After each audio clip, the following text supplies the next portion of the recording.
hvor langt har man tænkt sig at forfølge den tekniske vinkel på det? Og grunden til, at jeg spørger, det er, at nu ved jeg, at du karakteriserer det som de bløde værdier. Men jeg ved faktuelt fra arbejde i telebranchen, at vi har en sikkerhedsafstand på 8 meter for en teletekniker på en lignende institution, med mindre anlægget er slukket.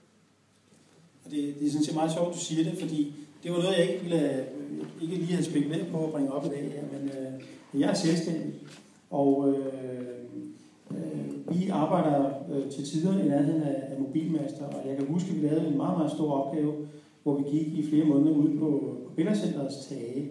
Og der var en speciel mast, hvor vi fik direkte ordre på, at hvis vi skulle være der, måtte vi kun være der i 10 minutter, så skulle man være der, må man ikke være der et døgn, så skulle man komme igen. Så der er ingen tvivl om, at der er noget med strålingen. Det er der slet ingen tvivl om.